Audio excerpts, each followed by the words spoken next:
For the third and final part to completing the macaron recipe, I'm going to show you what they look like when they come out of the oven, and then allow them to totally cool on a cooling rack, and then start to pair them up, and then you can put your fillings in.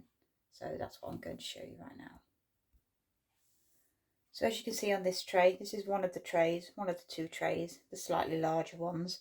So if you start to pair up your macarons, as you can see, I'll peel one off, they'll peel off really quite simply on these mats, the silicone mats. So when you take it out the oven, you should be able to see what they call textured feet. So as you can see here, smooth on top, and then it's like a ruffled rough edge. That's called the textured feet of the macaron. So I'm just trying to pair up the macarons as best we can, so they match together like so, so they're a very similar size. So once that's done, you can fill these with a variety of fillings. So I've got a chocolate ganache. So in the time that you're waiting for your macarons to set before they go in the oven, you can be starting your chocolate ganache or your fillings at that point. So for today I've got chocolate, just plain chocolate ganache, but again you could flavour that. You could put orange, mint, Baileys, whatever you want to fill it with. You could also use chocolate and peanut butter. You can fill it with just peanut butter, or chocolate on the outside and peanut butter. So you could put a chocolate ring here and then fill it with peanut butter there. You could do the same with maybe chocolate and jam. You could also use the biscotti spread. So if you haven't got time to make ganache, you could use biscotti spread. You could also use Nutella. So there's a variety of fillings that you could use. So I've got two piping bags. I have one plain one, just with it, excuse me, without a nozzle in. And then this one, I've got a small star nozzle in the end, just so I can show you a different effect you can get. So I've got three here that I've already done. So as you can see, this one has just got a plain piped filling in. This one I've just used the star nozzle, so it gives it a bit of a scalloped centre.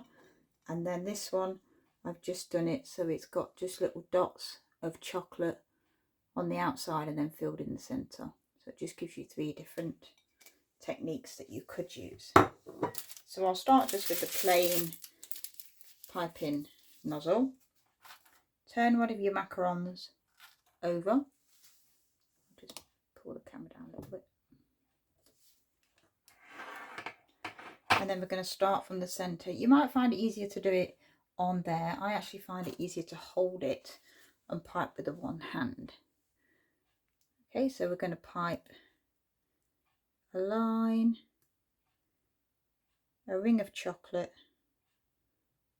all the way on the outside. Again, depending on how much filling you want, you could make the insertion on the end of the piping bag bigger, so you've got a bigger circle.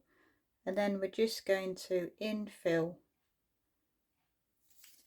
like so, and then we're going to pop the other matched macaron gently on the top, not squashing too much, and there's your filled macaron. The next one, my two that I've matched together, this time I'm going to do the little dots. So I'll show you, just instead of doing a ring, I'm literally just squeezing straight down, just so it gives it more of a scalloped shape when you put the top on. Just looks a little bit different.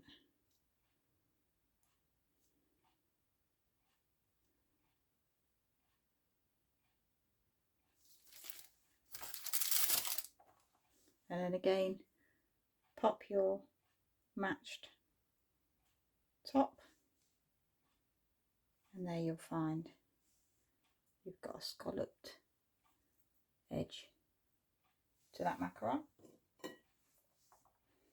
And then again, with this one, I'm going to use the star nozzle to give you a star sort of shaped scallop. Again, we can just little rosettes, push and squeeze, push and squeeze.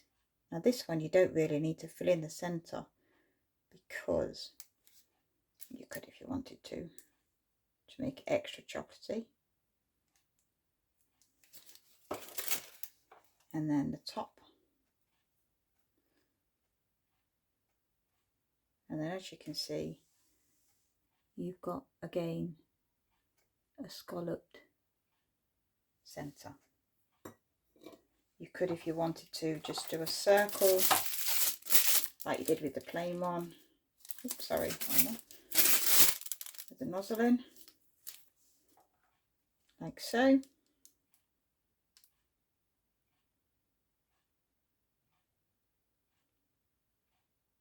So depending on how thick you cut your nozzle will depend on how much filling you're going to end up with. You might want a little bit of filling, you might want a big bit of filling. Again, that just gives it another different edge. We'll just finish these last two. I'm going to cut that a little bit bigger.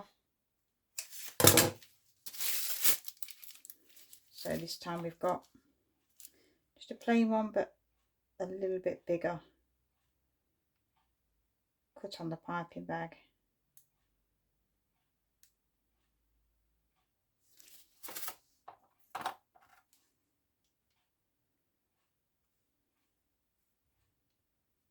Like so.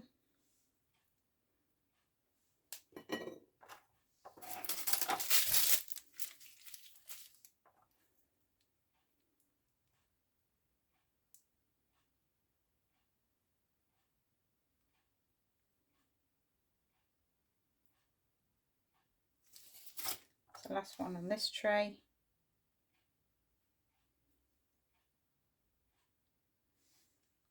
And that's your macarons.